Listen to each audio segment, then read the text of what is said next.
ఈ రాఖీ పండుగ కోసం ఈసారి స్పెషల్ గా జ్యూసీగా నోరూరించే గులాబ్ జామున్ ఎలా తయారు చేసుకోవాలో ఈ వీడియోలో చూద్దాం. హలో అండి, welcome to AR smart space.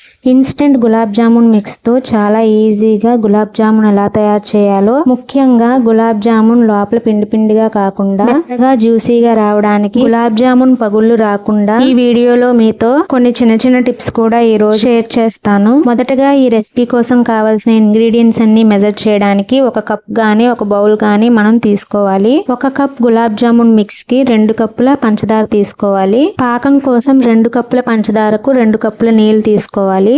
ఈ గులాబ్ జామున్ కి ఈ పాకం కరెక్ట్ గా సరిపోతుంది. ఒకవేళ మీకు సరిపోదనిపిస్తే కాస్త పంచదార వాటర్ యాడ్ చేసుకోవచ్చు.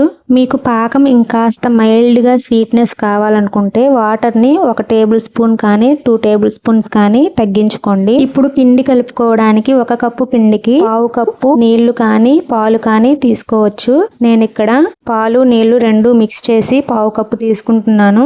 కొంచెంగా పోసుకుంటూ పిండిని కలుపుకోవాలి. పిండిని చపాతీ పిండిలా గట్టిగా కాకుండా కాస్త ఇలా జిగురుగా ఉండేలాగా కలుపుకోవాలి. ఆ 1/2 కప్పు సరిపోలేదనిపిస్తే 1 టేబుల్ స్పూన్ పాలు కానీ నీళ్లు కానీ చూసుకుంటూ కలుపుకోవచ్చు. ఈ విధంగా మెత్తగా కలుపుకున్న తర్వాత ఒక 10 నిమిషాలు తడిగుడ్డతో కప్పుకొని పక్కన పెట్టుకోవాలి. ఆ పిండి నానేలోగా మనం పాకం ప్రిపేర్ చేసుకోవాలి. మనం ఇందాక పంచదార నీళ్లు కలుపుకున్న దాన్ని స్టవ్ మీద పెట్టుకొని పంచదార కరిగే వరకు మధ్యలో కలుపుతూ ఉండాలి. ఈలోగా 2-3 యాలకులను దంచి పౌడర్ చేసుకోవాలి. నేను ఇక్కడ పైనుండే తొక్కలను తీసేసి గింజల వరకు పౌడర్ చేసుకొని పంచదార కరిగిన తర్వాత దానిలో పౌడర్ ని యాడ్ చేసుకోవాలి. ఈ రెసిపీకి పంచదార కరిగి కాస్త జిగురుగా అనిపిస్తే సరిపోతుంది. ఏ విధమైన పాకం రానవసరం లేదు. పూర్తిగా స్టవ్ ఆఫ్ చేసిన తర్వాత 4-5 నిమ్మరసం చుక్కలను పిండుకోవాలి. దీని వల్ల మనకు పాకం చల్లారిన తర్వాత మళ్ళీ పంచదార పలుకులుగా అవ్వకుండా ఇదే విధంగా లిక్విడ్ లాగానే ఉంటుంది. ఈలోగా పిండి నాని పాలను నీళ్లను పీల్చుకొని కాస్త గట్టిగా మారుతుంది.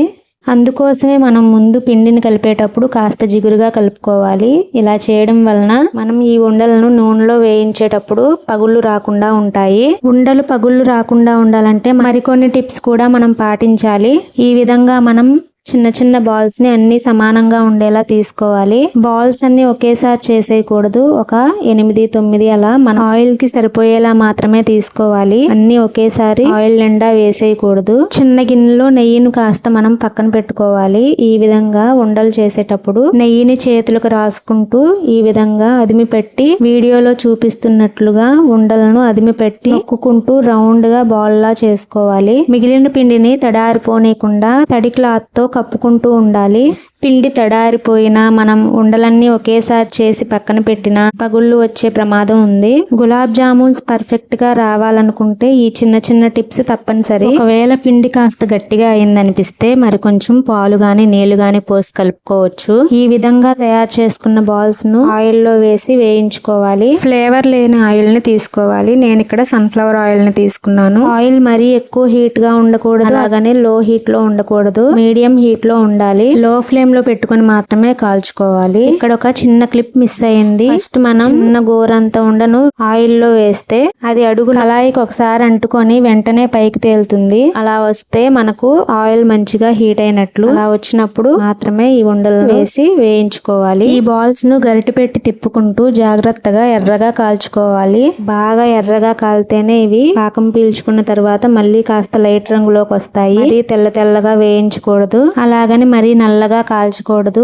వీడియోలో చూపిస్తున్నట్లుగా ఎర్రగా కాలితే సరిపోతుంది. ఈ విధంగా జాగ్రత్తగా కాల్చుకుంటేనే పాకంలో వేసినప్పుడు పాకం చక్కగా పీల్చుకొని మధ్యలో పిండిగా లేకుండా ఉంటుంది. ఇలా కాల్చుకున్న వాటిని వెంటనే వేడి పాకంలో వేసేయాలి. మనం పాకం చేసిన వెంటనే మూత పెట్టి ఉంచి వీటిని తయారు చేస్తే పాకం చల్లారిపోకుండా ఉంటుంది. ఒకవేళ పాకం చల్లారిపోయింది అనిపిస్తే మళ్ళీ ఒకసారి స్టవ్ ఆన్ చేసి పాకం వేడెక్కిన తర్వాత బాల్స్ ను వాటిలో వేయొచ్చు. ఇలా పాకంలో వేసిన తర్వాత ఒక 2 గంటలు అలా వదిలేయాలి. అప్పుడు పాకం మంచిగా పీల్చుకుంటుంది. మా పిల్లలైతే పాకం పీల్చుకునే వరకు కూడా ఆగలేదు, వెంటనే తినేశారు. పాకం పీల్చుకున్న తర్వాత చూపిస్తున్నాను చూడండి. లోపలి వరకు అస్సలు పిండి అనేదే లేకుండా ఎంత చక్కగా పాకం వెళ్ళిందో. వీటిని మనం పంచదారతో చేస్తున్నాం కాబట్టి ఇవి మన హెల్త్ కి కానీ పిల్లల హెల్త్ కి కానీ అంత మంచివి కావు. అందువలన నేను ఇవి తయారు చేయడానికి ఎక్కువగా ప్రిఫర్ చేయను. కానీ అప్పుడప్పుడు పిల్లల సంతోషం కోసం ఇలాంటివి చేస్తూ చేస్తుంటాను. ఎప్పుడు హెల్దీ ఫుడ్సే కాకుండా ఇలా అప్పుడప్పుడు పిల్లల సంతోషానికి తగ్గట్లుగా మనం ఇలా తయారు చేస్తే వాళ్ళు కూడా చాలా హ్యాపీగా ఫీల్ అవుతారు.